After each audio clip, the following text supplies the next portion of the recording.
live in Georgia, and my parents are Jewish, and they're not yet believers, but I believe God for them. People used to come up to them and say, "What church y'all go to?" And my father, with a very stern face, would say, "We don't go to church." And guess what would happen after that? Conversation would end. Oh, breaks my heart. What a wonderful opportunity to say anything. Well, Yeshua's Jewish, and the Tanakh is, and all the believers were Jewish. There's so much you could say. So it's so important. And I really want to say this. Love is the answer. Love. We're not called to be the Holy Spirit. There's a Holy Spirit, and I'm not it. We're not called to supervise people's walks in the Lord. That's why some believers we've had taken a bad name, because people are judging other believers. We're just called to love. Let God do the rest. Let God do the rest. Love. That is the love of God. Love. Love anyway. Love all the time. It's challenging, isn't it? It's really challenging. But Yeshua is who we aspire to look more and more like every day. And I was reading in the Word this morning, he says to strive for holiness. Strive for perfection in Him. This body of flesh is not transforming into anything while I'm here on earth. So I have to submit this body of flesh to the Spirit of Yeshua.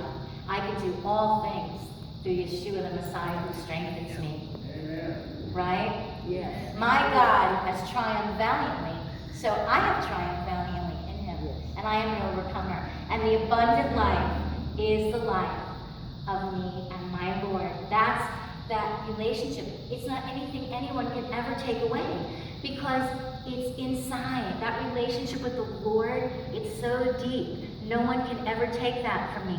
But I must fan the flame of this relationship. It's like any relationship in your marriage. If you don't sow into your marriage, what's going to happen? This is going to happen in your marriage. We have to sow into it, but we're also not called to carry it by ourselves, right? If you have two healthy people, we're both called, right, to give 100%. So God is so good, and I'm just listening for what He wants me to share. So I'm called to come alongside and encourage and bring the child out. So when what I do in Jerusalem, I serve as a volunteer in my profession. I've been dancing, performing 32 years. I've been in the dance ministry 22 years. I'm a believer about 28 years. And I've been teaching dance for about 28 years. So I'm passionate about what I get to do. And I'm more and more and more passionate about how I'm called. And I live completely by faith. There's 3 words I want to share with you because they're very profound. The Lord said to me when I moved to Jerusalem, it was my 3rd city, and I've been there most of the 10 years. He said, "Do what I've put in your heart, and I will provide for you." And He absolutely has.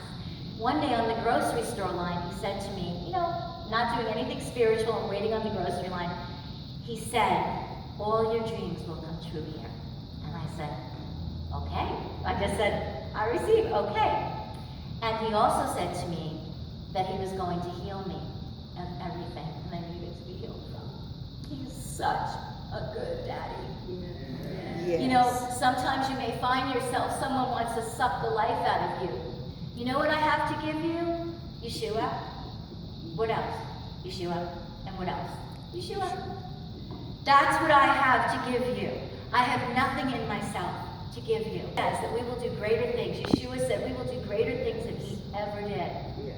We must come with a hope and expectancy. And the mayor of Jerusalem, who's not yet a believer, said some years ago, to live in Jerusalem is to be alive.